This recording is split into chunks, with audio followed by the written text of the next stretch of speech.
A very good evening and welcome once again to Terrace Talk. And tonight's show should be a very busy one. We look back at the weekend where Crokes find themselves in another All-Ireland final. And, they took on, I suppose, the fairy tale story, the County Longford side, Mullinatta. So they got through to their final, and likewise they'll be meeting Corofin in the final. We look back at a brilliant win by the Kerry hurlers yesterday in Austinstag Park, and we talk about Kerry clubs. In recent times we've seen where we won the intermediate and the junior competition.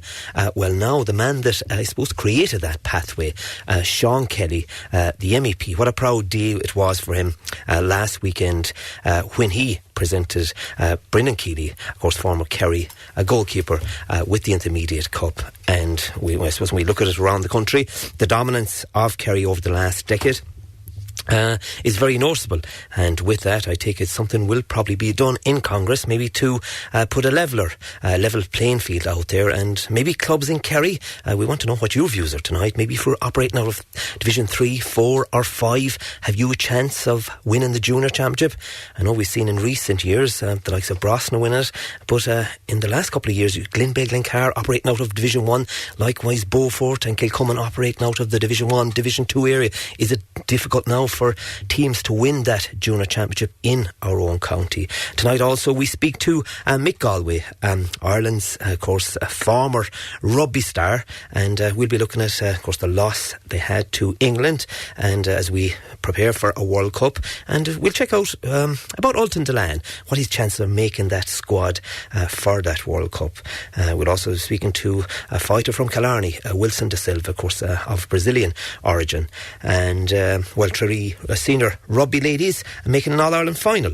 That's all to come later on in the programme. But tonight we start with that emphatic victory in the end by the Killarney side, Dr.Crokes, arriving at another All-Ireland final.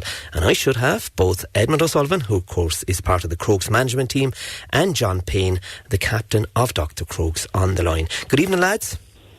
Good evening. Good evening. How are you doing? Not too bad at all. First of all to you, John Payne. You're captain of the side and you find yourself in an All-Ireland final. But again, another obstacle taken over the weekend. And are you delighted overall with the performance? I wouldn't say we're delighted with the performance, but we're delighted to be where we're going. The Croke Park and Patrick's Day. That was the aim, to get over Mullinatta and going on the 17th. John, Mullinatta, they, I suppose, presented your team with another obstacle. They got off to a brilliant start in that first half. You conceding those 2 early goals. What was the feeling like that you had to build confidence there in the full back line? Had a problem probably dealing with the high ball early on? Yeah, we were out of sorts really the first 10-15 minutes, and they took advantage of it. In fairness to them, they weren't that bad a side, and we were off the boil. We grew into it though. John, that they isolated either beat yourself and one of the forwards, or else Mike Maloney or Fionn Fitzgerald, and they drew sometimes 1 or 2 of your backs out the field. So it was kind of a 1-on-1 inside with the corner forward Jason Matthews causing problems because of his runs right and left. Yeah, there was plenty of space for him to run around, in fairness. But I don't know, was it a tactic by them, or were they just playing defensive because they had 12 men behind the ball most of the time? Yeah, definitely. So, Edmund, from looking at the sideline, it was one thing. John had to deal with what was inside the white lines. What was your thoughts on that first half, Edmund, when they were using that long ball and a diagonal ball to good effect? Yeah, they played a long ball. We knew that was going to come. We're just unlucky really. I think in a couple of them, the first one, I think Gavin White got just pinned behind his man. He was a bit bigger than them. We probably didn't put enough pressure on the ball out the field to help the boys inside. It's easy enough for players of that quality at this stage of the competition that if they're given time outside, they can pick the ball in 30-40 yards, they can give pinpoint balls in. So maybe that's something for us to work on, maybe a bit more pressure on the ball outside. Edmund, your thoughts on that penalty? Was it a bit harsh? Looking back on it, it seemed a small bit harsh. I thought Brian really did well to get back in. But looking at it live time, it must have been very hard for the referee, because looking at live, I thought it was a penalty, but looking back on it, I didn't think it was. So I can't really fault the referee for giving it. Yeah. John, you started to come to terms around the middle of the field before Johnny's sending off, that, you know, the breaking ball, the ball was falling behind midfield. That at least that alleviates some of the problems that the ball wasn't coming in as frequently to you around midway through that first half. Yeah, made things a lot easier. Like Edmund said, the bit of pressure outside, it does help. Changes a few balls from 70-30 to 50-50, and you can get something on them then, you know. When you talk about leaders, you'd have to say, John, your centre back, Gavin White. Is there a guy faster, and you know him from training and what have you, and playing beside him? This guy, when he comes out of the half back line and runs into the heart of the opposition's defence, what a joy to watch. Yeah, he's something else. If there's a faster fella around, I'd like to see him in a race with him. Yeah. Yeah, he's serious composure on the ball too, like. And very comfortable, and he takes it at pace, running off your shoulder. And I take it's one of the major tools that Dr. Crokes have when they reach an All-Ireland final. Yeah, hopefully he can open up there. And a good thing for you as well, substitutes coming on that bench the weekend as well. That's very important that you have those players. Well, we know from the start that David Shaw, John, actually, that he had a huge responsibility once Johnny was sent off.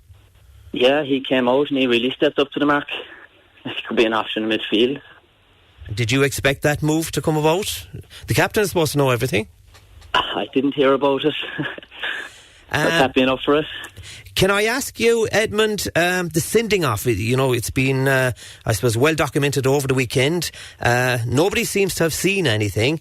I take it there's going to be an appeal as far as Dr. Crokes is concerned. Yeah, looks like we're going to go down that road. We looked at some footage that we had ourselves, and it just seems to be coming together of Malinock, the players, and Johnny, and they both fall on the ground. There doesn't seem to be any striking in it, but we'll see where the club go with that. But it looks like we'll probably appeal it all right. Edmund, that was a huge blow midway through the first half, that you had to rejig things. But what from Ambrose O'Donovan and myself, from the commentary position, what it seemed that Crokes moved the ball faster than they had to move it at pace because you were down a man.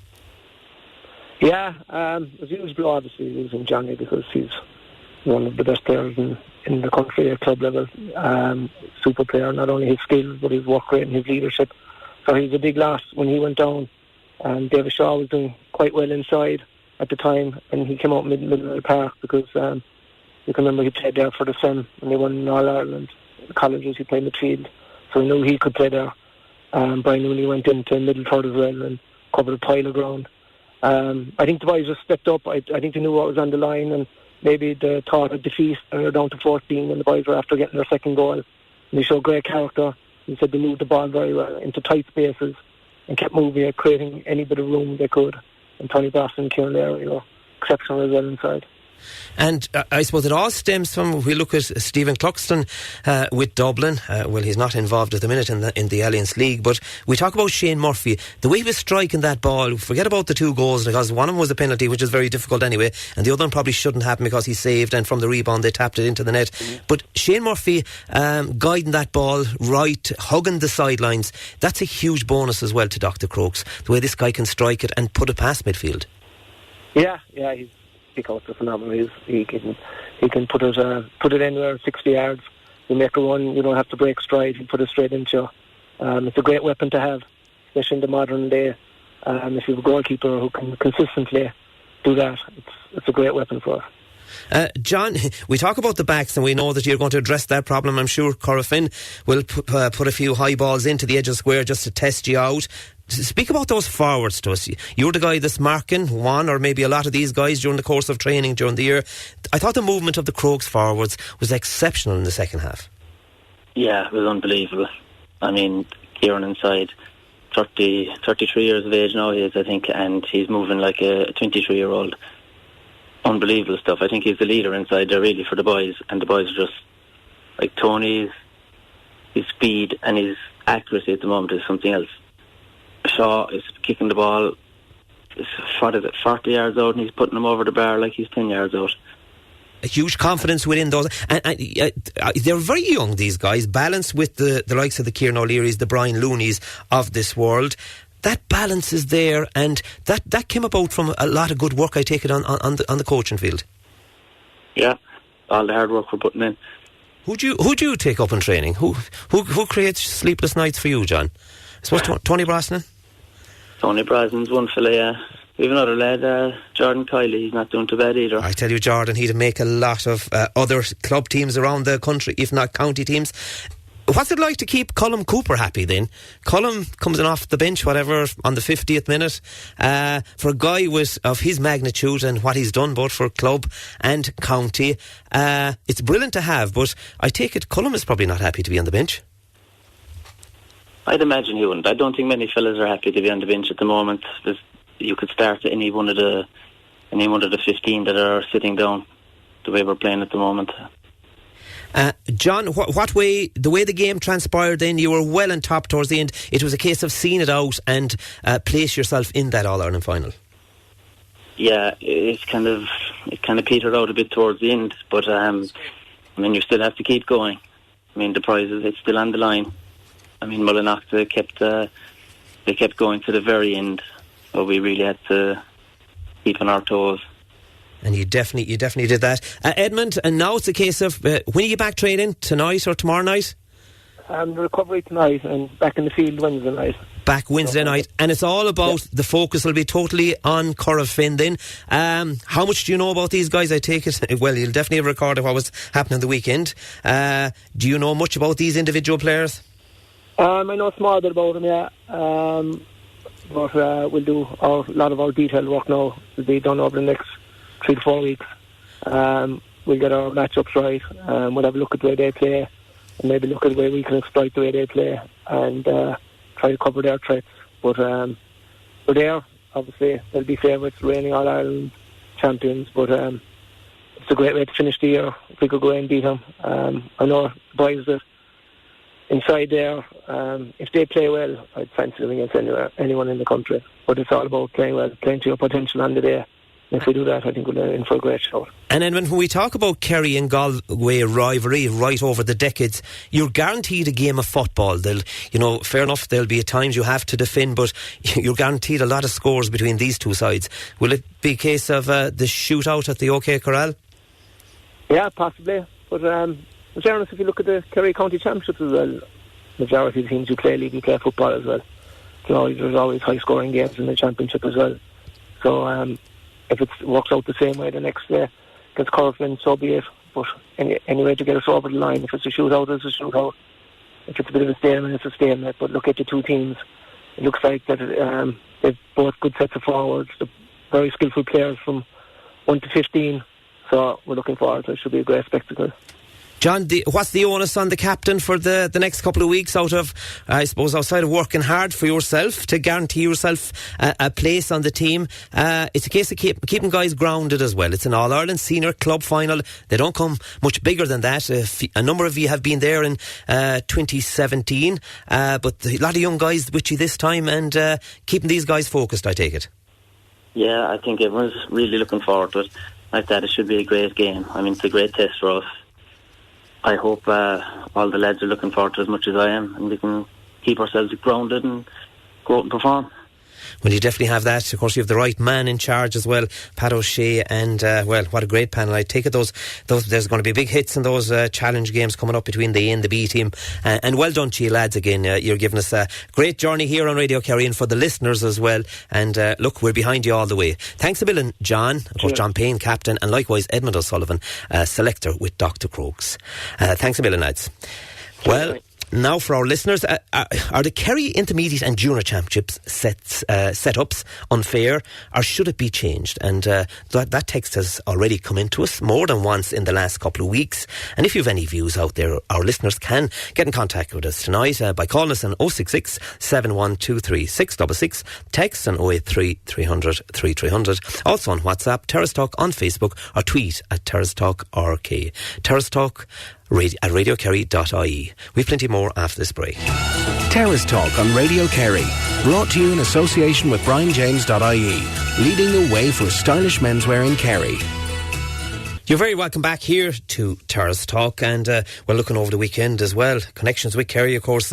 John Egan, his outstanding performance again for Sheffield United, and will he partner Shane Duffy in the centre of defence in those upcoming competitive games in March for the Republic of Ireland team? That'll be interesting. And different players doing brilliant. Matthew Doherty, of course, is he the best right back in English football at the moment? Of course, helping Wolves yesterday in the FA Cup quarter-final.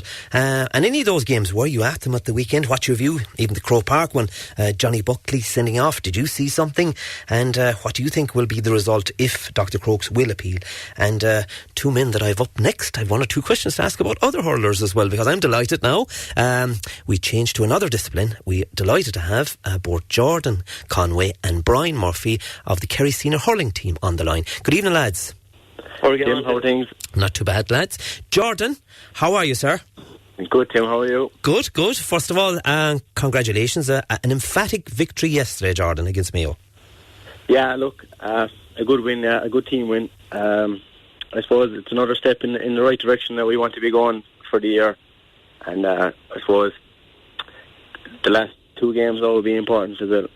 And you're cracking up. You're hitting big scores, Jordan, and that's with fluency. That can only build confidence for the likes of yourself and the other forwards and the team in general.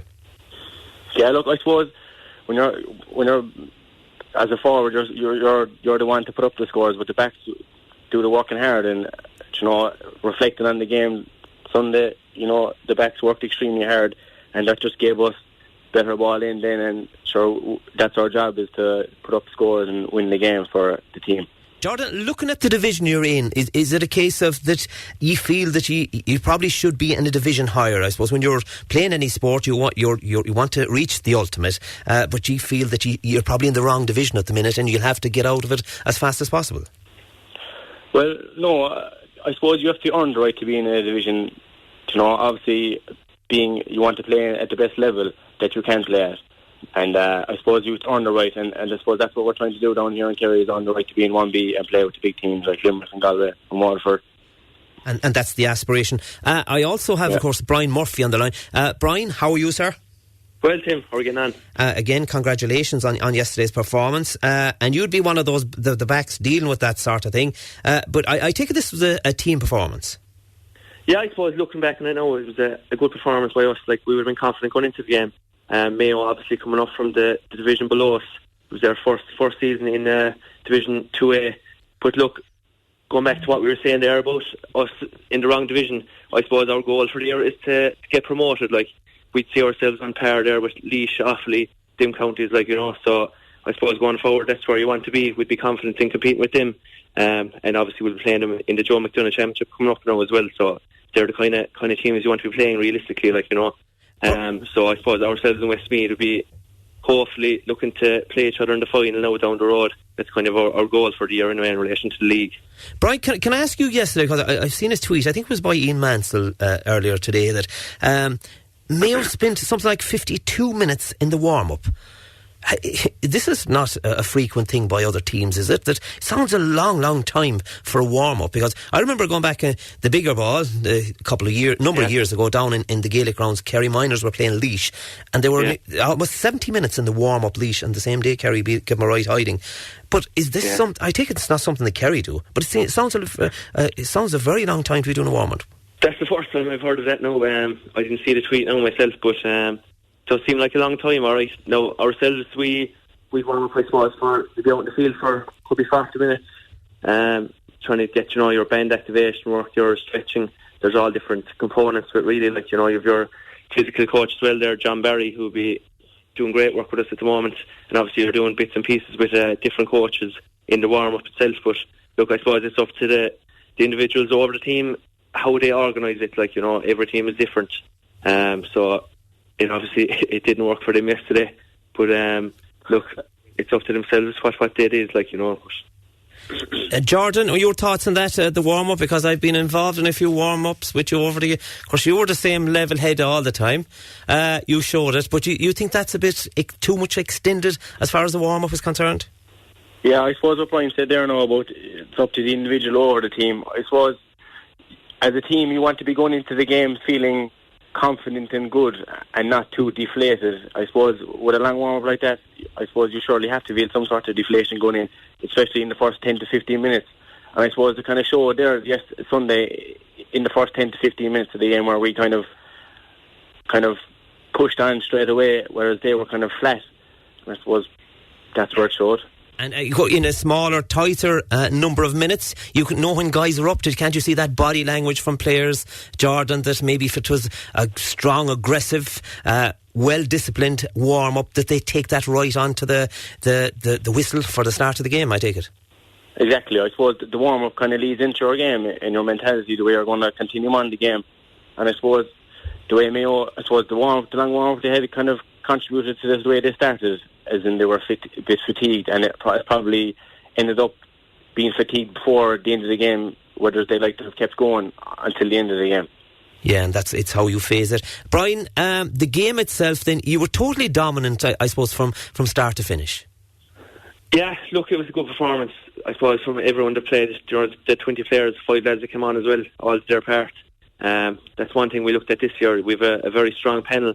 You've 30 odd lads there that are, everyone's fighting there for their position, so it was I think we were the better team on the day.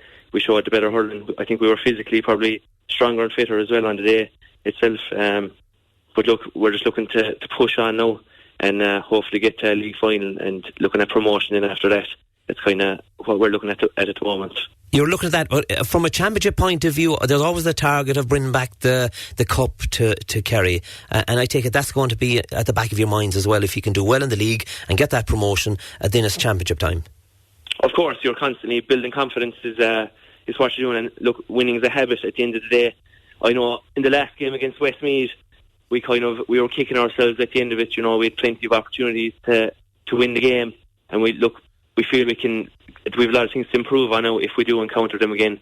But obviously when it comes to championship now, as it was last year, all the Joe McDonagh Cup games where there was a point or two in each game, every team was kind of on par with each other, close.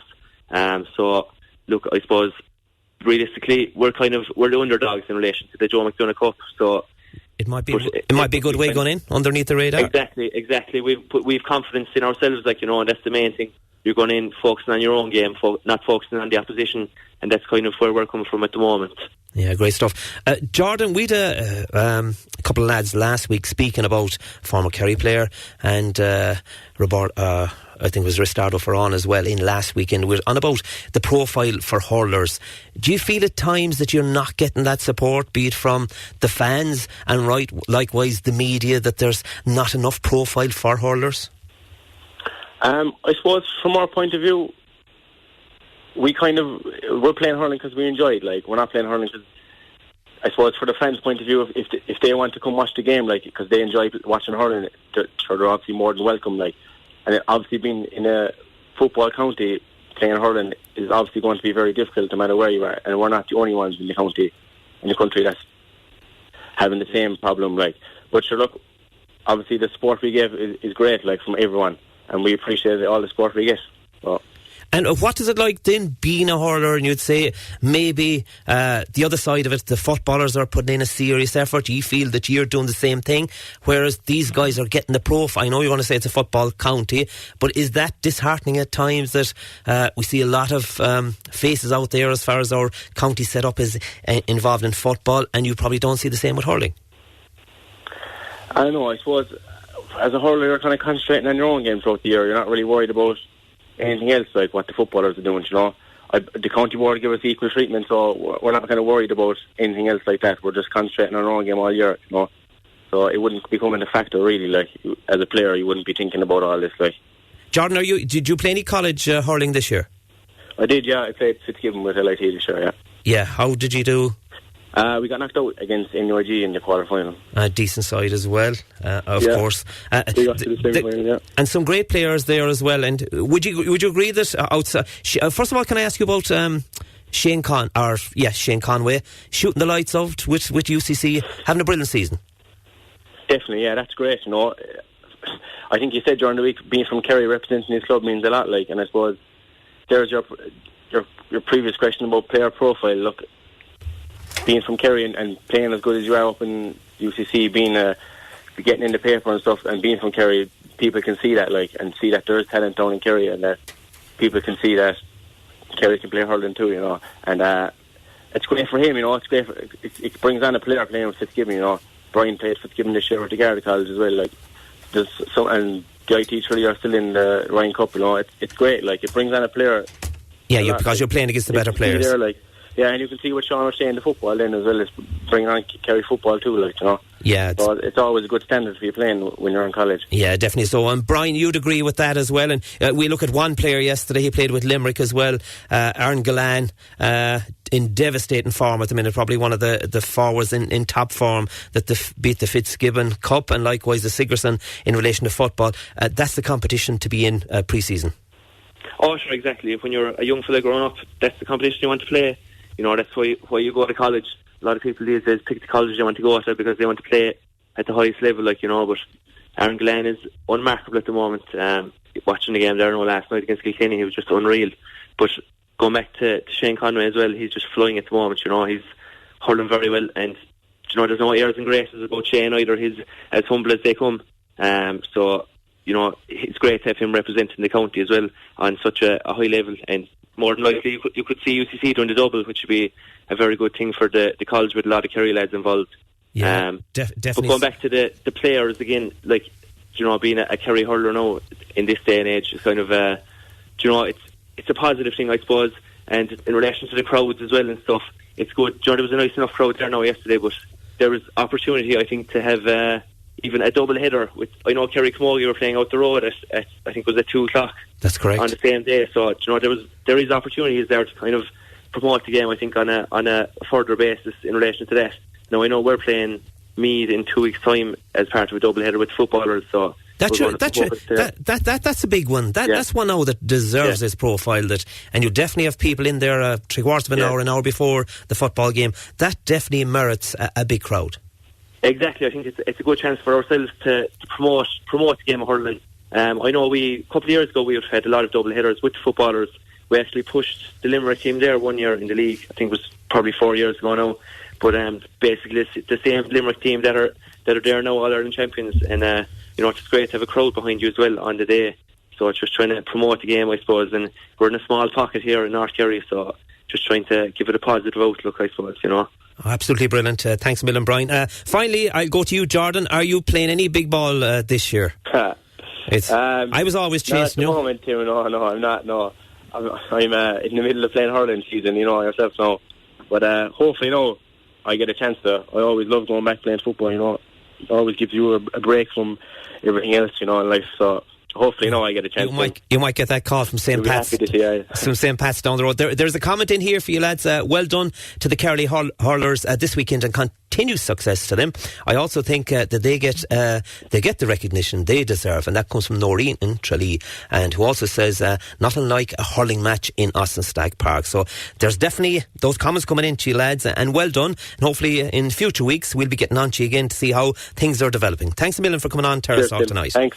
That's two Kerry senior hurlers on there, and it's nice to speak to him. Jordan Conway, a man I know well, and likewise Brian Murphy, of course, lining out at full back for the Kerry hurlers yesterday. Go through one or two comments before we take our break.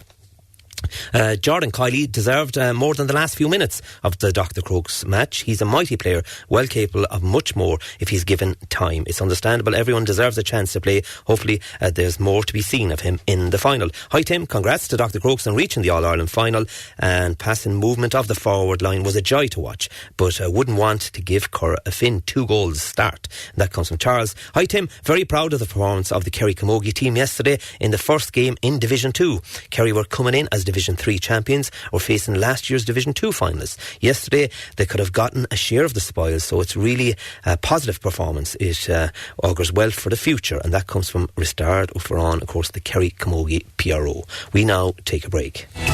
Terrace Talk on Radio Kerry, brought to you in association with BrianJames.ie, leading the way for stylish menswear in Kerry. You're very welcome back to Terrace Talk, and of course it was a big weekend both for Beaufort and Kilcommon the weekend before last, and I was delighted yesterday to catch up with Irish MEP, Sean Kelly, of course, native of Kilcummin, and the delight for him, of course, to present that cup to Brendan Keeley. So we spoke about that win and what it meant to him. Yeah, it was an absolute honour. One of the finest honours I've had in my lifetime, really, because presenting an All-Ireland trophy to your own clubman and a former pupil, Brendan Keeley, was really special. And when the President said it to me, he said, "You come down with me now." And he said, "You present the cup." Oh, I said, "Thank you very much." I said, "I'm not going to speak." I said, "You do the speaking." So I didn't have to speak. All I had to do was present the cup and smile, and it was really a wonderful occasion to see all the Kilcummin players in front of me and all the Kilcummin people around me. And it was really special. And of course, then Beaufort winning as well before it made it a very special day for Kerry football. Sean, how did that process happen? You know, even at times when I'm doing commentary with Ambrose O'Donovan, we're always complimenting Sean Kelly and opening the gates of Croke Park for clubs and parishes, for want of a better word. How did that process take place? It happened because actually when I was President-elect in 2002, Sean McCabe, then President, couldn't go to the AIB Club Award, so he asked me to go. And I remember driving, it was on in Cork, I think, and I was driving up the road and I was saying to myself, "Jay, wouldn't this be fantastic now if it was for club, junior, intermediate?" And I said, "I'll try it out today, see what people think." So I mentioned it there, and then when I became President, I said we'd have to do it, and we got it through. But I had intended the first year that we played in Croke Park, and Croke Park wasn't available, and I was very disappointed. So I said I must make sure that this doesn't happen anymore.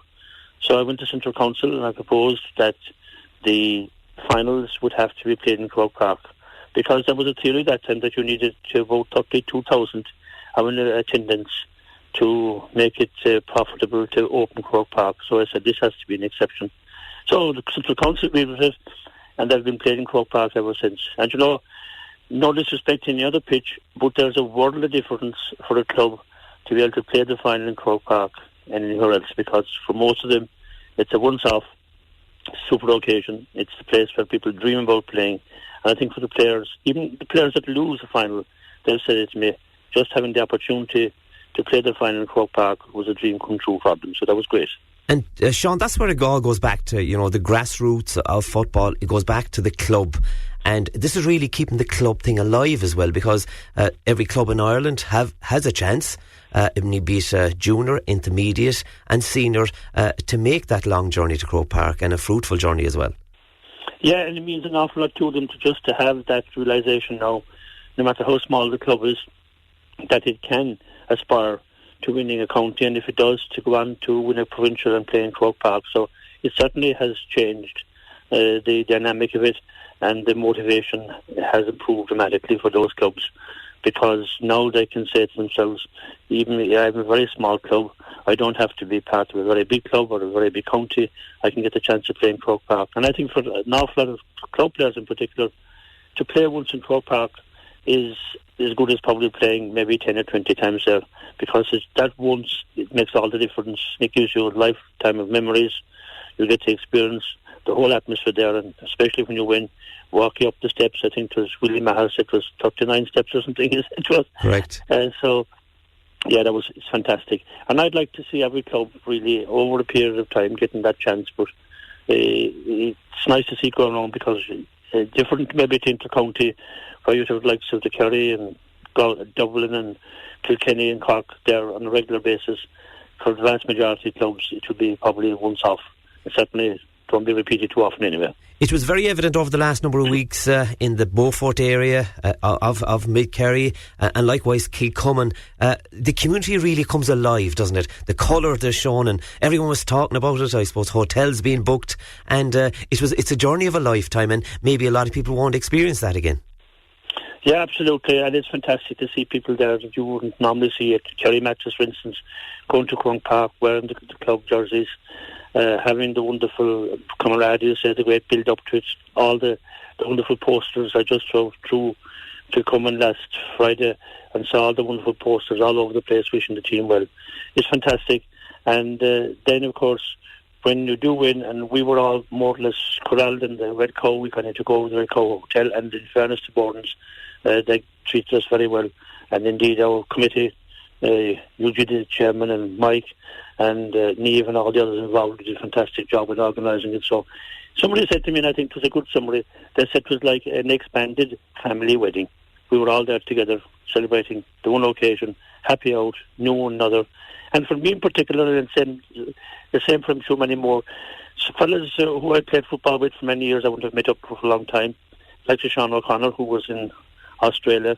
It's great to meet those fellas that you wouldn't have met for a long time. They all came home for the match. People came home from Australia, England, America, you name it, they all came.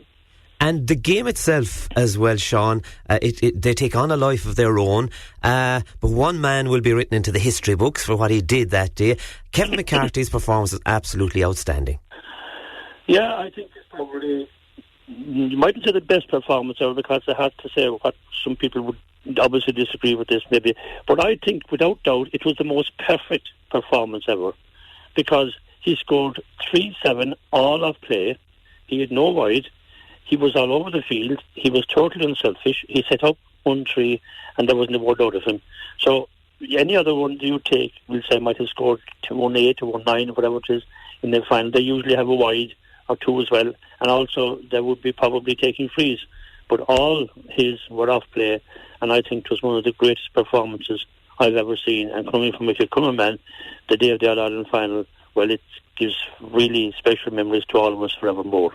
And what was evident in both games, Sean, was that the big players stood up and showed leadership, and everything else fell into place after that. No different to the Beaufort game. The likes of Mike Breen, Kieran Murphy, a number of players, Ger Hartnett at full back. When those players play well, everything else seemed to fall into place. Yes, no doubt. And I suppose in some respects you have to be always mindful that it's a team effort.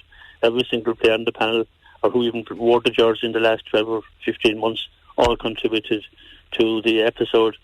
And particularly we were very good at midfield, where Kevin and Kieran played very well, and Shane McSweeney also there for many, many years. It's great to see him getting his awards.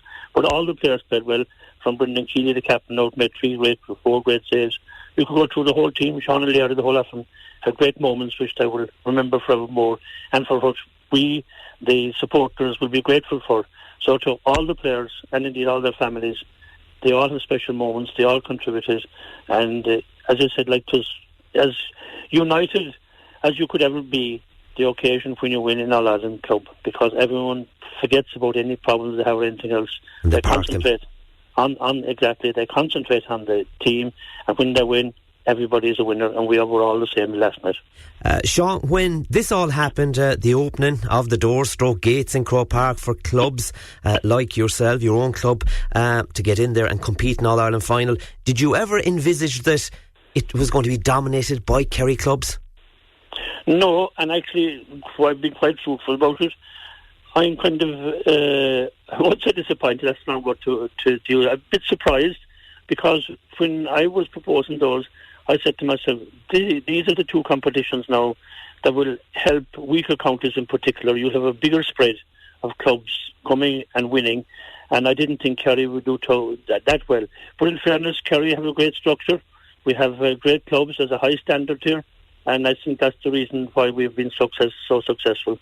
But other counties are coming up as well. I mean, that club we played last week now, Nevena from Antrim, by God, they had a fine team. It wouldn't have taken too much for things to swing around. And for instance, if Kevin McCarthy was injured last year, or one of our bigger players, Kieran Murphy, or any of those were injured, then it might have been a different situation altogether. So we have to enjoy it when we can and make the most of it, because you go out and you play fair, you play the opposition in front of you, and at the end of the day, the best team wins. And thankfully, that was us this year. Yeah, great stuff there from Sean. We'll have plenty more from that interview after we take the break. But before we get there, those comments coming through to us. Tim, I was in Mayo yesterday. Great game. All UCC players were outstanding, and great to see powerful performances by our 3 reps in the back. Best of luck to UCC in the All-Ireland final on Wednesday, playing, of course, St Mary's of Belfast. That comes from Barry Clifford. Good to hear Kerry hurlers on radio. Kerry, hope 2 other hurlers from the team will be on another another night. Nice to rotate the players and give them a chance to talk. A serious hurling fan. And yeah, it was brilliant, and I tell you, those guys are well able to speak as well. Delighted to have both Brian Murphy and Jordan Conway on tonight. Text in as well is Gavin White, the fastest centre back in the country. Well, what's your view out there? Let us know here on Terrace Talk. Of course, after the break, we'll be speaking to Sean Kelly regarding should there be a regrading system as far as the junior and the intermediate championships concerned. Terrace Talk on Radio Kerry. Brought to you in association with BrianJames.ie. Leading the way for stylish menswear in Kerry. You're very welcome back to Terrace Talk, and now to the second part of that interview with Sean Kelly, and we spoke about the possibility of a regrading system in the intermediate and club championships. It's probably a possibility, all right, because if you go back way back, the very first club All-Ireland final was played, I think, in 1971. East Kerry won it. They were a divisional team. The following year, there was a motion to Congress that no more divisional teams could ever take part in it, and that's the way it was. One of the things that clubs tried to do, which I resisted strongly as well, was the big Dublin clubs in particular, and others were trying to make B teams eligible for the junior intermediate because they'd win their B county championship. Right. And I said, do you want a situation, I said, where Kilmacud-Crokes A wins the senior championship, Kilmacud-Crokes B wins the intermediate, and Kilmacud-Crokes C wins the junior club. I said, "'Tis for clubs and not for teams per se." And thankfully, we ensured that didn't happen at that time. But there will be efforts, no doubt about it. When they see the success of it, there'll be efforts of that nature again, and we'll just have to see how they pan out. And how do you think clubs in the lower divisions in Kerry feel? You would say with the last couple of years, Sean, that it's teams hovering around Division 1, Division 2, are winning it, like Glenbeigh, Glencar were operating out of Division 1. Would you say teams down 3, 4 and 5 will find it very difficult even? Because the hardest part for most Kerry teams is to win the championship here in the Kingdom. It is, without a doubt, because if you win in Kerry, you fancy your chances of going on to provincial and All-Ireland level. But at the same time, things change and clubs often get a run. Rural clubs in particular might get a good crop of players once in a generation if they're lucky, and they can go very far. I'm going out to Proston now later on today. For years they didn't win anything. They had a kind of a poorish enough team because they hadn't players. But then all of a sudden they got a great good crop of players together, and they came along and they won the junior, they won the All-Ireland, which was fantastic for them. So for rural clubs in particular, if they get a good crop of players together and mind them and progress, and I suppose when we look, they can go all the way. But you're quite right, it can be difficult because with population and so forth, not every club will have the players at a particular time. But the opportunity is there, the dream is there, and they can plan to it gradually. And I don't see that many clubs in Kerry that couldn't say to themselves that with a bit of luck, with a bit of planning over a period of time, they could aspire to winning a junior county and then maybe progress from there. The junior and the intermediate is in the bag, Sean, and a great win yesterday in Thurles by the Dr.Crokes side, and what high profile this senior club championship is here in the Kingdom and right throughout the land. Yeah, the Crokes are fantastic. I mean, they played us in the Ireland Cup final and they steamrolled us, but they play fantastic football.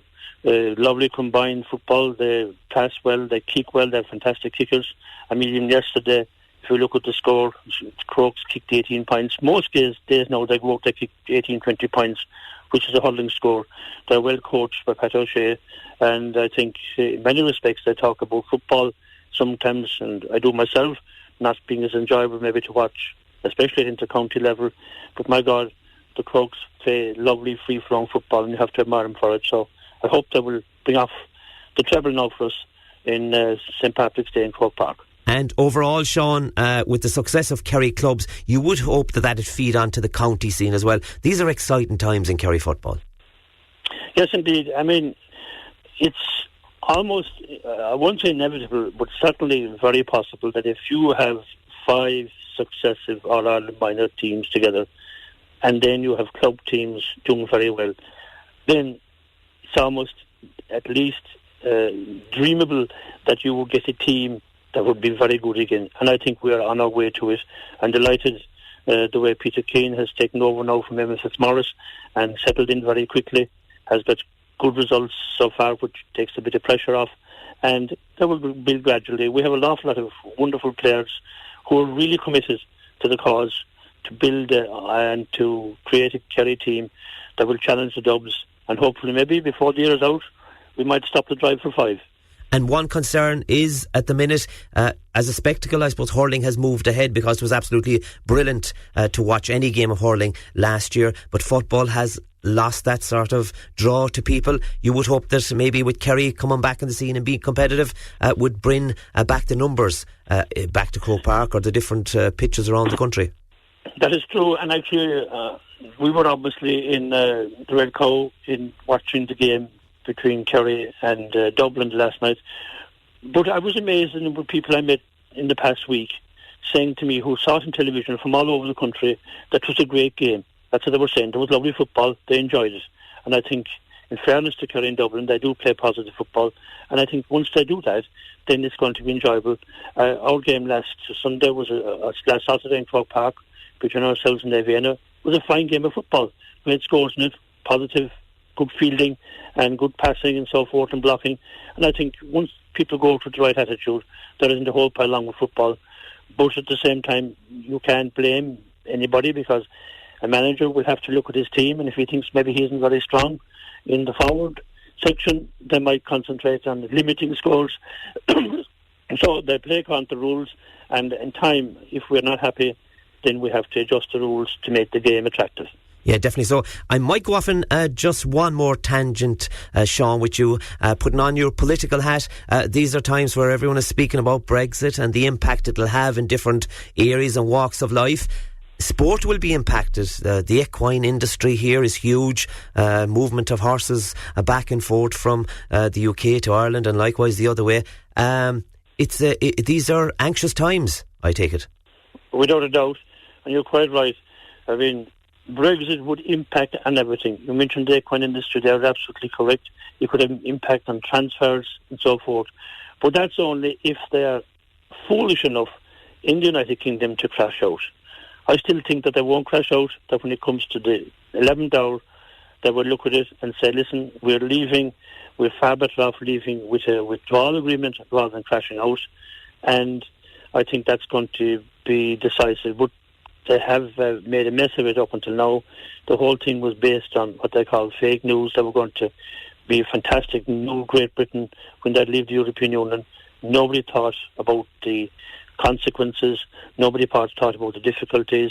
And now it's coming home to roost, and they have to come to grips with it. But I hope, as you say, that there will be either an orderly withdrawal or they'll change their minds, although I don't think they're going to change their minds immediately anyway. So the consequences, you said, for everything would be absolutely enormous, to be devastating. Yeah, absolutely great stuff there from Sean Kelly. Delighted to have him. We now take a break for the news at 7. Terrace Talk on Radio Kerry with Tim Moynihan. Mondays from 6 to 8 p.m. You're very welcome back to our second hour of Terrace Talk. Here, those comments coming through to us. A huge congratulations to Dr.Crokes on reaching another All-Ireland and for an enjoyable game yesterday. So wrong to see Johnny red-carded. He did nothing wrong. Who were the first clubs to get intermediate and junior finals from Kerry? Ardfert won the intermediate, I know, in 2007. Of course, Finug won a junior in 2005, but that wasn't in Croke Park. Sean Kelly did more in terms for the GA than any other GA president. And, he always supported Cumann the Munskull and ladies football when he was chairman of the Kerry County Board, and that comes from a Beaufort listener. Well, now, last week we had the Kerry Sports Star and Special Awards for 2018, and one of those worthy winners on the night was the Hall of Fame winner and the great Mick Galwey from Currow. And I should have Mick on the line. Good evening, Mick. Good evening, Tim. How are you doing? Not too bad. Mick, aren't you very young to be winning a Hall of Fame award? Well, I actually said that on the night. I suppose particularly when you see that I think Mick O'Dwyer won it last year and Micheál Murray won it the previous year, and those two men are fine fit men, but they're in their 80s, and I'm only just barely turned 50, I'm 52 I suppose, but at the same time I thought I'd knock a few more years out of it. But look, bottom line is I'm honoured to get it, and I'm really privileged to get it. I suppose I was lucky enough. I got the Kerry Person of the Year, I think, in 2003, and I also got the Kerry Sports Star of the Year in 2003. So I know that's a while ago, but at the same time, it's I suppose it's nice to cap it off now for Hall of Fame. It's certainly something that I'm very proud of. And Mick, I've met you at different events over the years, but you're always proud of where, and I suppose most important, that a guy never forgets where he came from, but a great tradition of, as we always said about Curra, but you're always proud of the townlands there and the parish itself of Curra. Well, absolutely. I suppose that was obviously where I grew up. I was in Curra. I'm Kilkenny over 20 years, but I was in Curra for, I suppose, 27 or 8 years, and you know what I mean. It was a great place to grow up, and I suppose initially it was RGA I played, but obviously they had the influence of Mick Doyle, Tom Doyle, and of course Moskeen, and you know that's where I suppose I got my draw for the rugby. But certainly growing up in Cork didn't do me any harm. There's a great tradition of rugby there, but there's also a very good Gaelic football team, and that's where I suppose we all learned our skills and learned to hold what I suppose what was very good to me in the long run. I was lucky enough to be a professional rugby player, and certainly the sports field in Cork would certainly have put me along the right directions for that. Yeah, and like we say, we'll be speaking to more members or winners of the night later on in the programme, read those awards. Mick, can I talk to you about the Six Nations? Ireland's loss to England, something that a lot of people didn't see coming, but they have to, I suppose, gather the troops again and prepare, and obviously they had the away win from Scotland, but it was an obstacle that has to be overcome because this is World Cup year. Absolutely. And look, it was it was obviously very disappointing to lose to England. There was a lot of hype, I suppose, particularly after we beat the All Blacks in the November series, and certainly we were favourites to win the championship and the Grand Slam, I suppose, to be honest, particularly when we had England and France at home, but particularly England. But in fairness to England, I think they beat us in our own game. What they did to us, and we've done to them a few times, and we certainly did it to them in Paddy's Day last year over in Twickenham. But it was payback, and that's the great thing about sports. You don't always get it right. I'm sure the Irish team would have learned a lot more, and of course this goes for any team. You always learn a lot more about yourself when you lose than when you win. But certainly it was disappointing. We will still have a big part to play in that championship. I suppose the win over Scotland was huge. It was relief. It was one of those games that Ireland were more afraid to lose it than go out and win. But and they would have been very down after the English game, and I know that they'll certainly pick it up after beating Scotland. You're away to Italy next, which you should be winning handy. You know what I mean? Then you have France at home, who are going through an awful turmoil at the moment. They're just not getting it right. And then, well, it depends, I suppose, what happens this weekend with England and Wales. People are saying whoever wins that is going to win the championship, but you'd be fancying at this stage. It's very hard to see them be beaten. The form they're in, that they've got their key players back, and if they beat Wales, they have they have Scotland and Italy at home. So you can't really see anybody beating England if they win this weekend. Mick, the one thing that Ireland found it very difficult against England was to deal with the physicality that England brought. Is that going to be a problem down the road when we meet similar nations that bring that sort of game to us?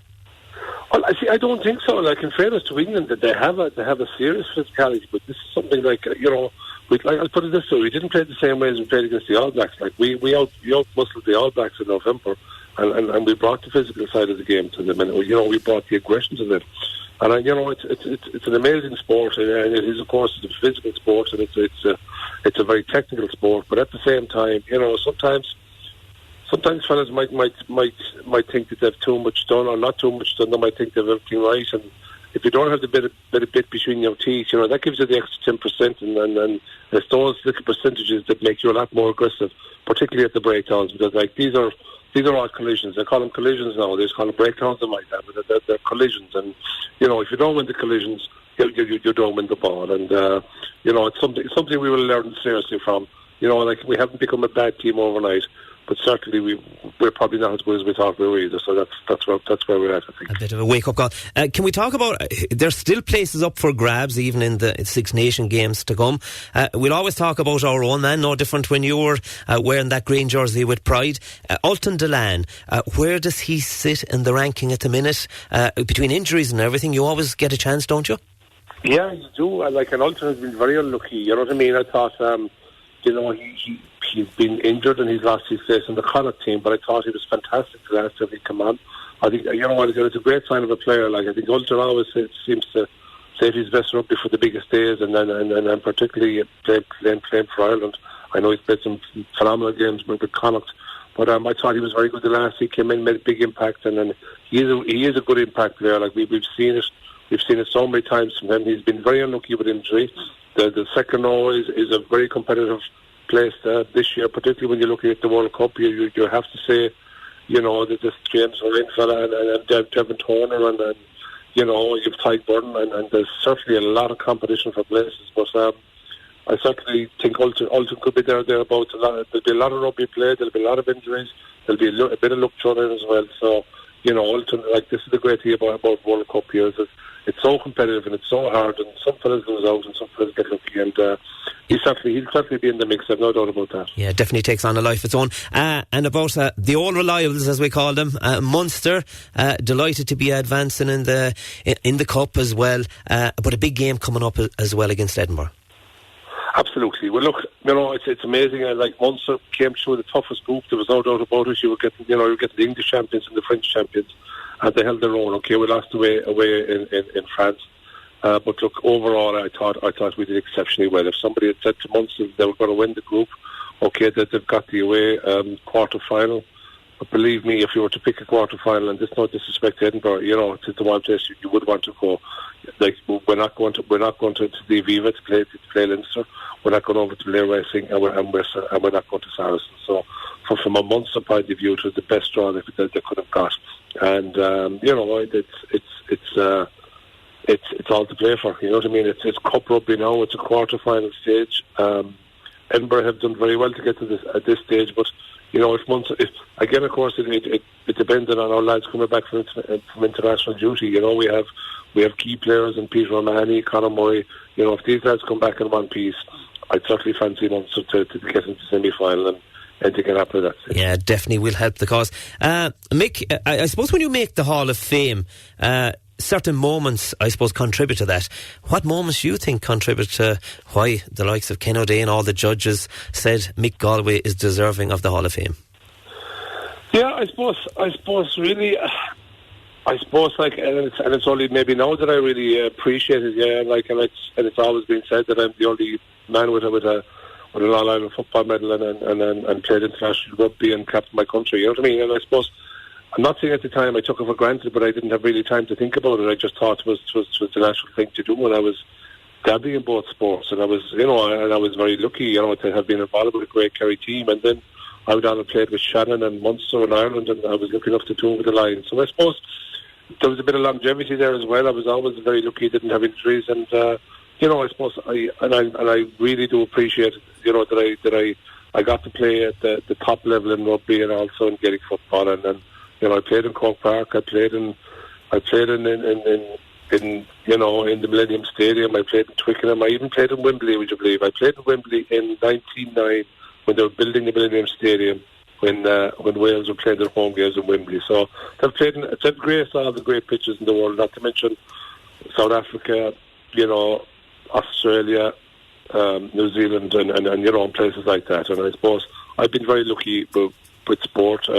I've travelled the world. I've met some great people, and along the way, I was lucky enough to be involved with great teams and great people. And I suppose, when somebody does that, I suppose, and I'm not blowing smoke up my but at the same time, when I think about it, when I think back on it, I'm kind of proud of myself. So, again, I must say thanks to Ken O'Day and all the team that picked me, because there's the great thing about Kerry, and there's a lot of worthy winners in Kerry, and there's a lot of great sports people in Kerry and great people in general, and I just happen to be the lucky one this year, I think.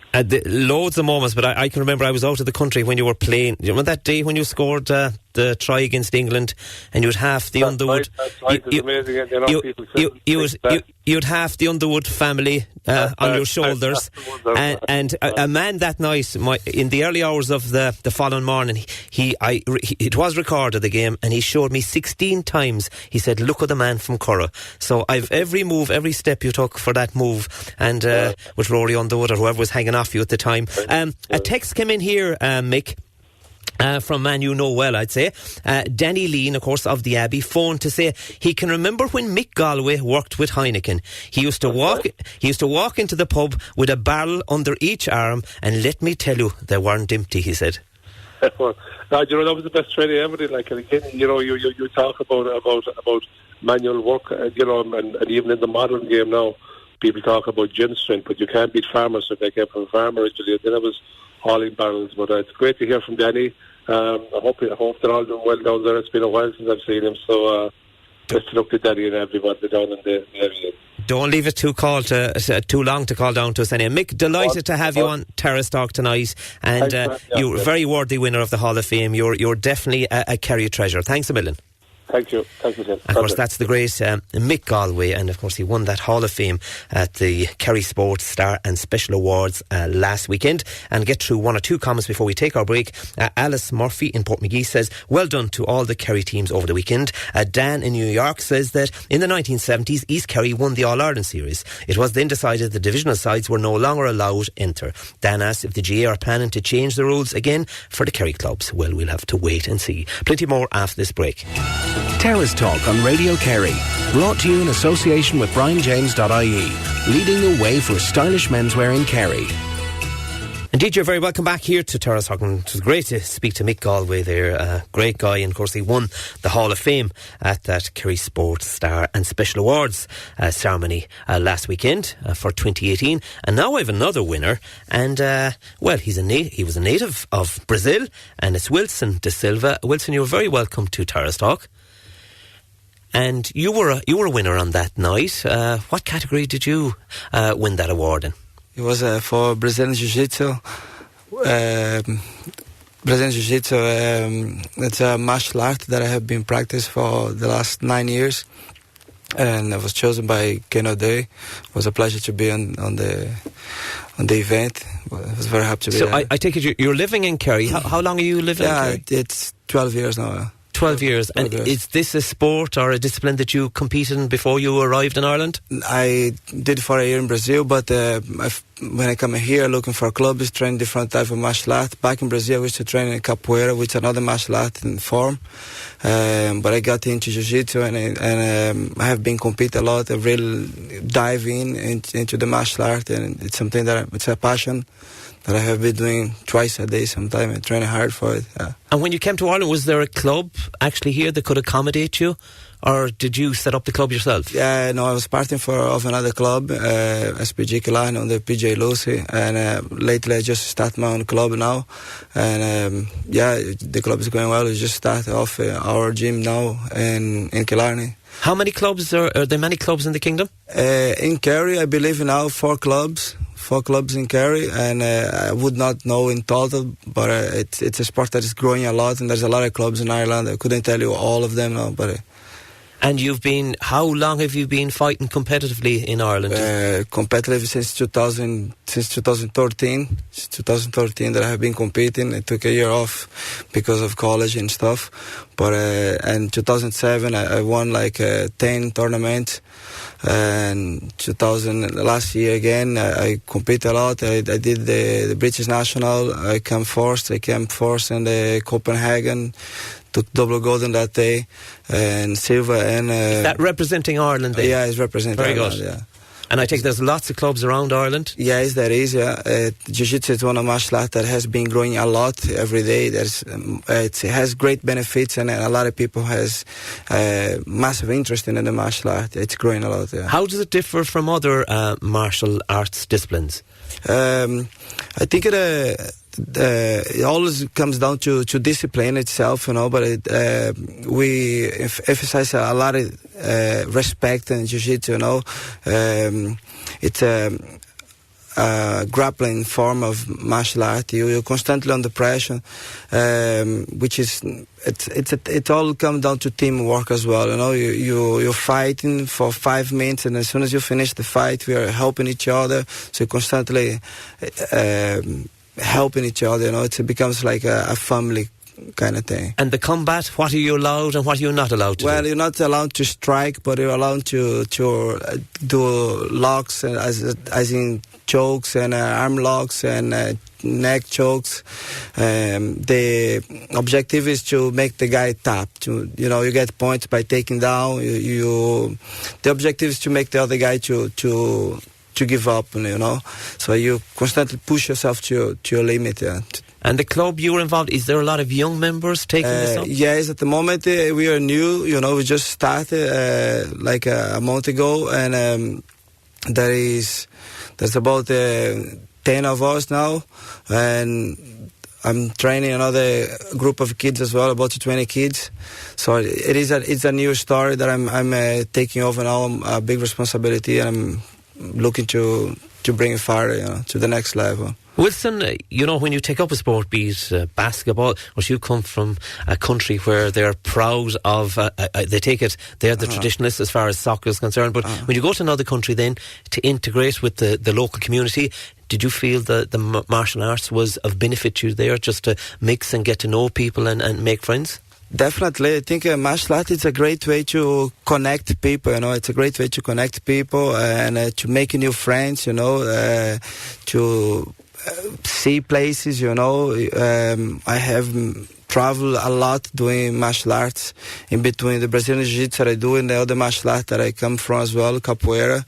I have traveled a lot in Europe, doing seminars, and definitely it helped to interact, You come across a lot of people who could be shy, people with self-confidence issues, with some people you may not know, but they may have depression, but martial art has a great benefit, Jiu-Jitsu, it builds out a self-esteem, If back in the days, I wouldn't be able to do the talk that I'm here now, and I feel comfortable, And you are very comfortable here. You're quite and I'll actually bring in Ken O'Day beside you, of course, responsible for all these awards. Ken, we spoke to Mick Galwey there, but speaking about Wilson, a man that came from another country, far away, and integrated into the local community, I take it these are facets that won him that category on the night.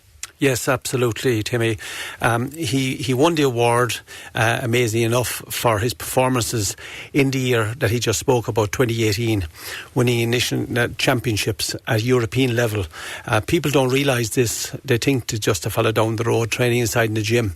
Now, Wilson would be a good friend of mine, and my son and himself works together in this particular game, as they say, of martial arts, and train together, and I see him at first hand, so that's how I found him.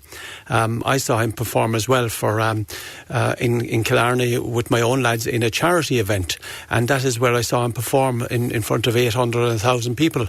And when you see this taking part, not just Wilson but people like Wilson performing at this level, that is why I suggested to you only as late as 2 weeks ago here in the station that we need people out here in Kerry to nominate people like this, because if I didn't know Wilson, and if I didn't know my son, which is highly unlikely, we wouldn't have Wilson here this evening, and we would be actually losing out big time.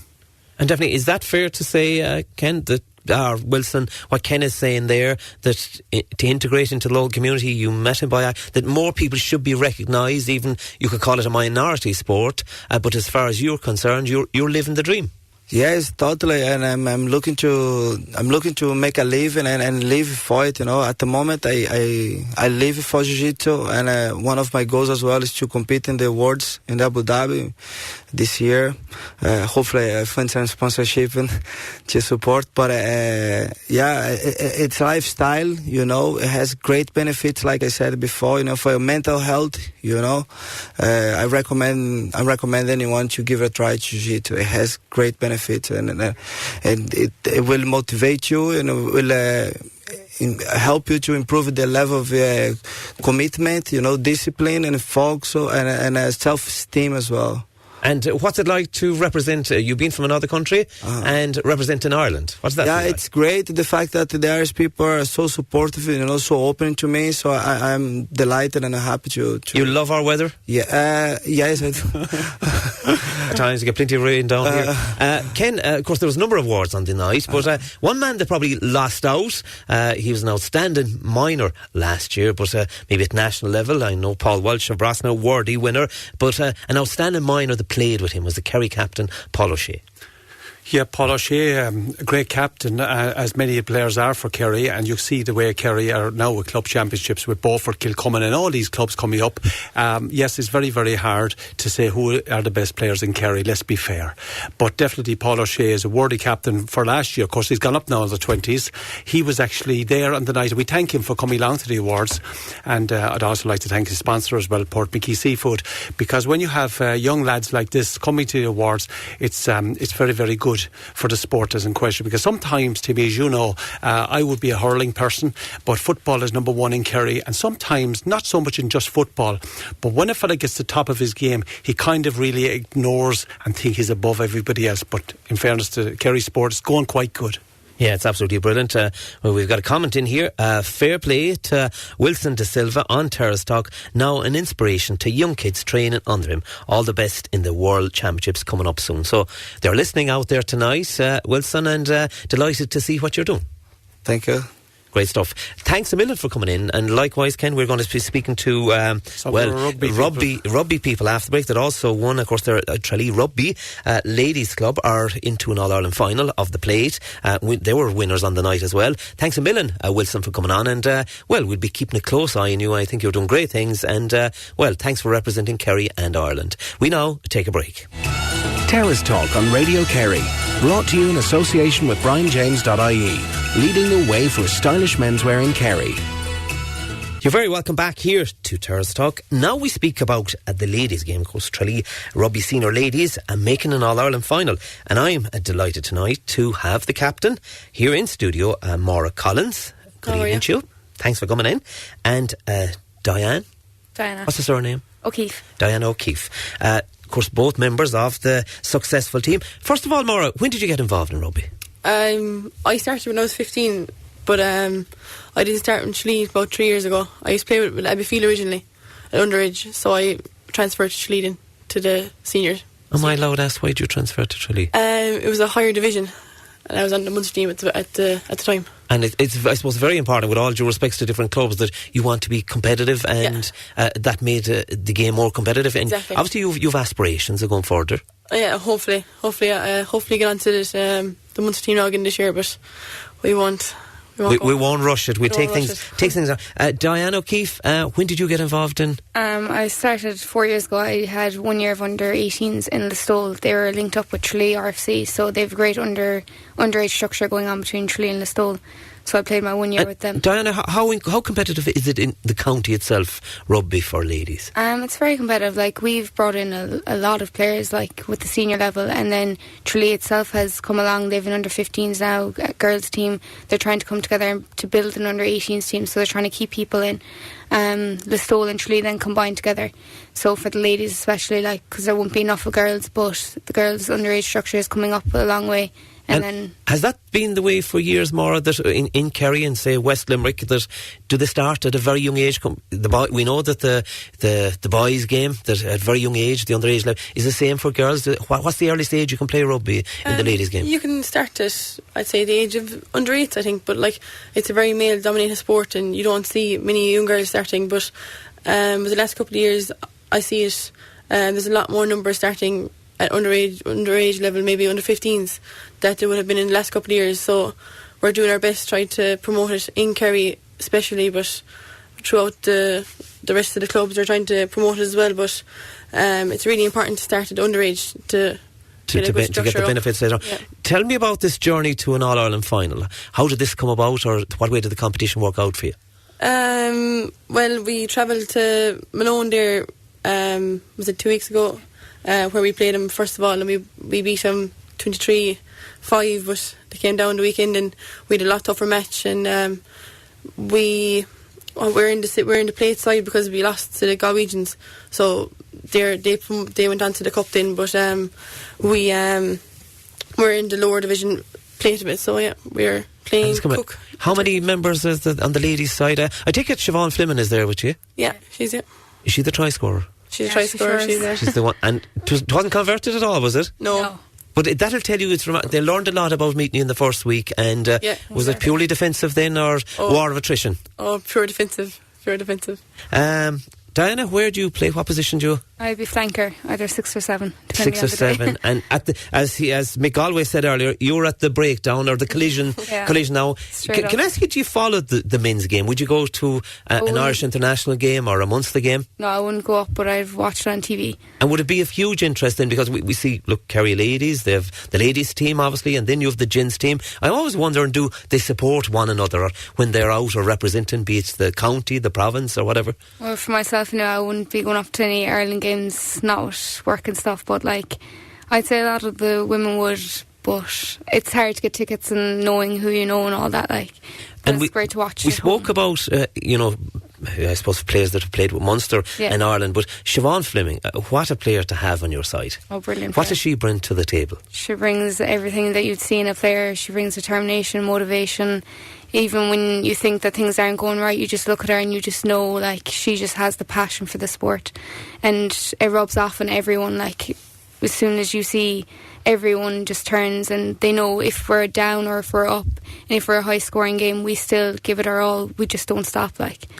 Is that true to say, Maura, as well, that having the likes of Siobhan Fleming and we know Derrick Griffin as well, all these household names here in Kerry, but if you've got one of them on your team, you always feel you've got a chance anyway? Oh, definitely. You're always in the better side if you have one of them on your team. But she's definitely the anchor that brings us down from the heights that we get up. And if we're, like Diana said, if we're losing, we kind of look to her and she kind of gives us inspiration. But she's definitely a big asset to the team. We definitely look at her for inspiration. For the likes of yourself and Diana, have you aspirations then, be it representing Munster or to go on to another grade as far as your own position is concerned? Yeah, hopefully now we'll get on to the Munster team again this year, but hopefully. How important is it to be playing in beat the plate? It's still an All-Ireland final. How important is that to be in the shop window? Oh, it's still an All-Ireland final, but we're hoping to get on to the All-Ireland League anyway next year as a Tralee team. So if we compete in this final and we win it, it's going to be a big step up even for ourselves to get on to the division itself. Diana, what's the commitment needed for you're in an All-Ireland final? What's the week in the life of Diana O'Keefe in preparing for that sort of thing? Well, are you training hard, I take it? We're training. We train every Tuesday and Friday, and then our games on the weekend. But you show up to training with an attitude that you want to win. You don't show up and you don't just go around the field sloppy. You give it your all. You put the tackles in, put the hits in, the running, the sprinting. No matter what it is, you give it your all just for that game. And whether it's an All-Ireland final or not, every game means a lot to everyone on that field. We play as a team. There's no individual one player who gives it their all. Everyone works as a team together. You wouldn't have it. You wouldn't win what you win without your teammates. What's the captain like in the dressing room? Is she very vocal? Oh, she's very vocal. She's great. We wouldn't have it any other way. She's a great player, great attitude to the team. Drives us on. Everyone on the team has a driven attitude, and you definitely would look to Maura as well, 100%. Maura, can I ask you about the refereeing in the ladies' game? You see the huge amount of respect in the gents' game for the referee. Whatever you don't question him. What he says, he speaks to the captains, and you go back and deliver that message to your players. Is it the same in the ladies' game? That sort of respect and profile? Oh, it's the same, but you'd always have. We're women, we'd always be kind of questioning the men's decision, but no, there's. Why would you do that? Oh, I thought the men were always right. No, but there'd be huge respect. Definitely big respect. For is there a lot of ladies refereeing the ladies' game? No, there wouldn't be at our level, but I think there would be higher up in the IL. There would be female refs, but there's definitely a big respect for any ref, sideline, whatever. It's definitely a big respect for them. Is it very difficult then to manage your norm, be it college or working or whatever, to get that balance right if you are to make a commitment, if you want to aspire to greater things? Oh, definitely. It's really hard, especially in the female aspect of things, because we still have to go to work, we still have to train and try and fit it all into your week, but it still doesn't stop us. We still love it, so Ken, can I ask, you're still with us, Ken O'Day, of course, of the saying nothing. Saying nothing, but you're listening, you're observing. I am observing. Can I ask you, where is the point that these girls won that award? How did that come about? Well, this came about, if I may say so, we'd have a lot of contacts in rugby in the county. Of course, the great Dan O'Keefe from Dingle. Dan would be the rugby sponsor and a great knowledge. Oh, absolutely. Great knowledge of rugby. Of course, I asked Siobhan Fleming to come tonight. Unfortunately, Siobhan was away. She would have been another great speaker, just like these ladies here. Fantastic ambassadors for the sport of rugby. And I'm delighted to bring in the likes of these people here to you, and thanks to you and Eamon as well, because this is what brings sport to Kerry. There's a lot of sport out there, and the reason they got the award this year is because of their performances in 2018. And they're an up-and-coming club. For argument's sake, when it comes to rugby in Kerry, this senior is the only senior rugby team in Kerry, and they're drawing from West Limerick right all the way to Rathmore and down as far as Carsavine.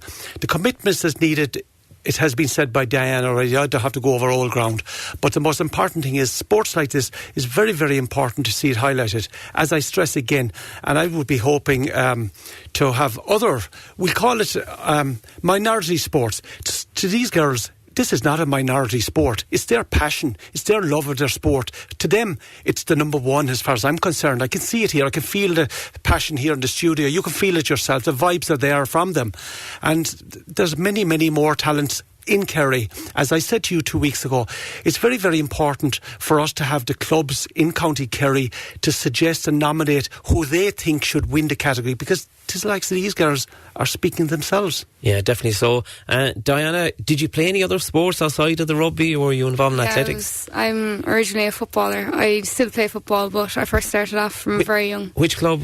John Mitchell's. John Mitchell's, yeah. You've brilliant academy over there. You've brilliant set up as far as what a scene over there, what pitches are over there.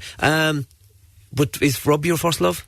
It definitely turned. I was always a footballer, but I think the under-18 first year playing the rugby sport straight away from Listowel, I think for that 1 year that I had in Listowel, it turned straight away, and I never felt so open and welcomed in a club than I did with Listowel. And going straight from Listowel to Tralee, everyone, it's like a second family to you. You walk into the dressing room, you have people to talk to, everyone just wants to see you succeed. It's different football, I can tell you that much. You're definitely going the right way about it. Could you say the same, or what would you say to young girls out there tonight that want to aspire to be in an All-Ireland final or starting off in the sport? Oh, I say, like, rugby, there's nothing like a rugby family. Like, you come and, like Diane said, you could be having the worst day ever, and you could come and they will put a smile on your face, like at training or at matches or anything, but it's just a different atmosphere to any kind of sport. I've tried my hand in everything, but rugby's definitely... You found it now. I found Brilliant. it. Brilliant. Girls, we're running out of time. I want to thank you. Thanks a million, Diane O'Keefe, of course, member of that successful Tralee rugby team. They're an All-Ireland final. And likewise, the captain, of course, the Tralee captain is Maura Collins. Ken O'Day as well. Thank you. You want one quick word before we go to break? One quick word before we go. We've a new aspect as well, maybe coming into the Kerry Sports Star Awards, if I may say it, is in connection with raising more money for the Kerry Sports Awards, because if we don't get money in, we have nothing, as far as I'm concerned. So I've decided to host Sporting Brains of Kerry that I did a couple of years ago. So we'd be hoping that all the clubs would be involved. It would be the Sporting Brains of Kerry to see how good they are, Timmy, because then we will follow it up with a fundraising dance, and that would be a new concept to the awards for next year. Something that came up going forward. Going forward. Thank you very much indeed. Thanks, Millen, and the best luck with the future. And ladies, likewise, best luck on the All-Ireland trail as well. We've plenty more after this break. Terrace Talk on Radio Kerry. Brought to you in association with BrianJames.ie. Leading the way for stylish menswear in Kerry. Many thanks, of course, to all those winners that were on with us tonight from the Kerry Sports Star and Special Awards of 2018. Some great work, and it's a case of looking forward now to the 2019 winners. Now a change of discipline again. We speak about long distance running, and I'm delighted to have Tralee man Derrick Griffin in studio. Of course, he's a physiotherapist as well. You're very welcome to Terrace Talk, Derrick. Thanks very much, Tim, for having me. And when I see the name Griffin, any relation to John Griffin? No. Or what a great athlete he's been. Of course, absolutely. Former, a brilliant guy, but it's in the surname anyway, the running. Absolutely. So John is one of probably the best athletes that has come out of the county. My dad has a background in running as well, so I had done many marathons, ran the Dublin Marathon many times. So it's always been something that I've been exposed to from a very young age. But myself, I didn't really get into running until about 5 years ago when when I ran my first marathon, but from then on it's just been... And when you say 5 years ago, what was the reason for getting into it in that manner? Or again, I suppose running has always been something that has interested me. And my background as a physiotherapist meant that I was well aware of the health benefits of being physically active. So running is just such an accessible sport. It's something that you can do anywhere, anytime. It's, you can work it around a busy work schedule. It's an individual thing? Absolutely. So it requires a lot of discipline, and you get out of it what you put into it. So it's a life lesson, really. And one of the things I suppose we were talking when I was speaking to our producer earlier, what are the benefits of strength training for the endurance and the testing of that sort of thing? So I suppose strength training is one of those things that has traditionally not been seen as being very relevant to endurance performance, and a lot of that there's been a lot of myths out there that if you strength train you'll bulk up and you'll slow down. But in the last decade we've had a number of scientific there's been an explosion in the scientific research in the area, and we see that it's absolutely beneficial to performance. That's without a doubt. But it improves things like running economy.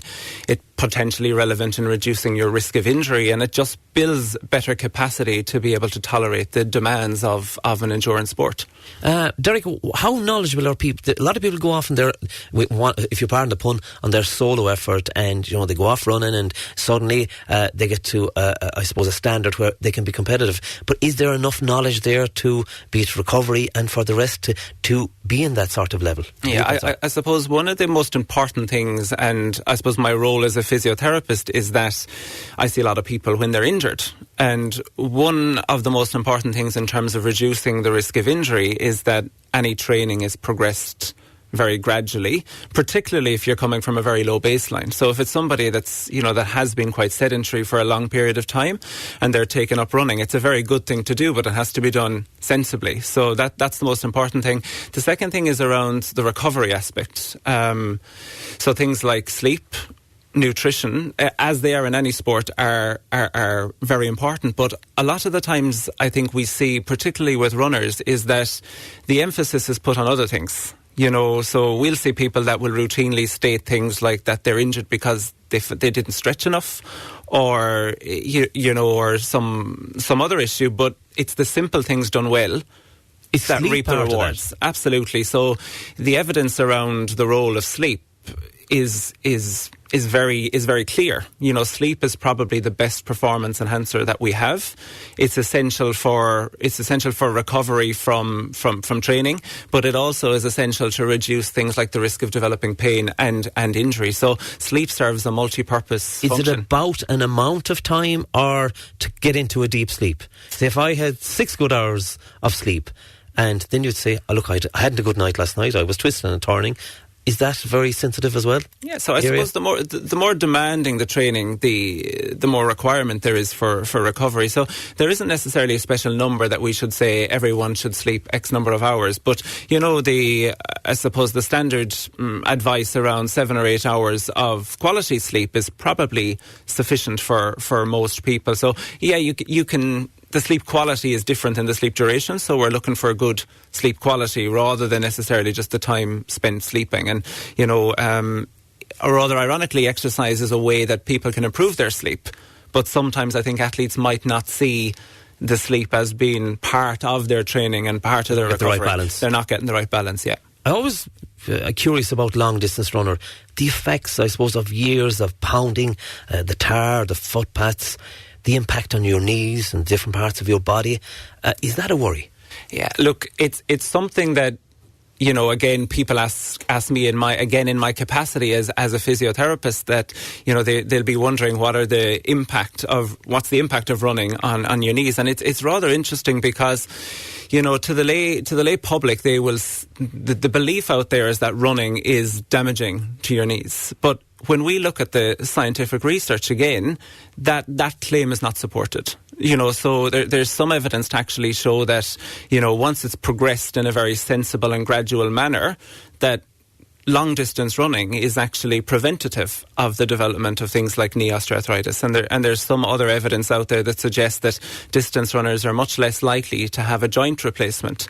So again, it goes back to progressing the training sensibly and gradually, and once that's done, again, the evidence isn't there to suggest that running is harmful for your knees or any other joint of the body for that matter. Derrick, the mental aspect of it, do people, when you're a certain level and you're trying to hit times or a marathon and be it 2 hours, whatever, do people push themselves too much, that they're too much focused on that time, whereas in the meantime they're damaging parts of their body? Well, I suppose what we tend to see happening is in people's training regimes, there's a tendency to push too hard too much. And, there's a concept of what we would call polarized training, which basically means that the hard sessions have to be balanced with easy sessions. Now, a lot of the times people don't do their easy sessions easy enough. So they might try to fit a run in, and because they have a short amount of time, because of a busy work schedule, etc., they feel that they need to push on every session. The problem there is insufficient recovery, which you keep going back to the word recovery. Yeah, which then means for the harder sessions, you're not able to push as hard because you haven't recovered sufficiently. So the hard needs to be hard, but the easy need to be easy as well. So a lot of athletes are training somewhere in that middle zone, which is neither hard enough nor easy enough, and in terms of performance, that's problematic. That's in relation to the volume of training. Supplements and diet and everything, all these are factors in the equation to be successful. Yeah, so we would always advocate a food-first approach. So people should always look at what's on their plate and eat a good, balanced diet. I agree with that. That's the most important thing. Again, I would encourage anybody to just be aware of many claims out there. Just because somebody that somebody that's very well known is using a particular supplement doesn't necessarily make that supplement effective. So it comes back to what's supported by the evidence base or not. So again, I think it's important that people are eating well, and if they are looking at taking supplements, which at times may be required, then that they get the appropriate medical advice for that. Just again, because it's something that may have an impact on their general health. Can we speak about yourself as a runner? Is there any event coming up in the short space of time that you will be taking part in? So on the 3rd of March, I'm running the Tokyo Marathon. As part of the World Marathon Major Series. So there's 6 World Major Marathons. So you've New York, Chicago, Boston, Berlin, London and Tokyo. And Tokyo is the only one that I haven't yet completed. So I'm heading there on the 3rd of March. I'm heading over next week to hopefully run the final of the World Majors on the 3rd of March. And what's your best time so far for that 26 miler? My best time so far is 2:36, which was last October in Chicago. Yeah, that sounds good. Preparation for a marathon for you? Yeah, the preparation is difficult. So again, you have to balance it around work. So it's a heavy training schedule. And again, this is something that I found beneficial for myself, is that I have a coach based in the UK, Andy Hobdill, who is a very well-respected endurance distance coach. And it gives me the discipline to stick to a schedule. That's needed. And yeah, absolutely. And sometimes, previously before I had a coach on some of the harder training sessions, I may not push as hard because there's no incentive to do that. So when there's a coach there, he can monitor my sessions, recovery, intensity, etc. And I found that really beneficial. Yeah, and definitely, and you're really looking forward to that.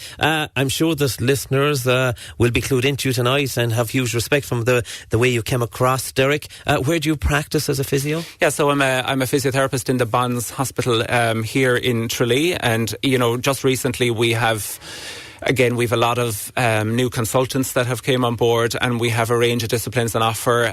So we've developed a new sports and orthopaedic service, which basically offers timely service and timely access to care to athletes across a variety of different disciplines. So it's a physiotherapy-led service, but where necessary, we have the appropriate consultant and access to further diagnostics like MRI, imaging, etc. when it's needed. I suppose we have the resources. Service. We have the resources here in Tralee, so it's time for us to put those resources together and hopefully offer a good service to the public. Yeah, you definitely do. Derrick, thanks a million. We're running out of time. Thanks for coming on here tonight. And for all you soccer followers out there, after 25 minutes to play in that cup game between Chelsea and United, it's 0-0. Many thanks to all our contributors tonight. Delighted to be speaking to the likes of Mick Galwey and all the other award winners, and totally deserving, even though he questioned he was getting Hall of Fame at such a very young age. Absolutely brilliant. Well done to Crokes over the weekend. Well done to the Kerry hurlers, and likewise the Camogie ladies started off. It was with a loss, but they were against the division, well, a higher division, and I'm sure, as time goes by, they'll do well. I want to thank Matthew Green, who was on sound this evening, Eamon Hickson, who produced. Until next time, this is Tim Moynihan saying goodbye.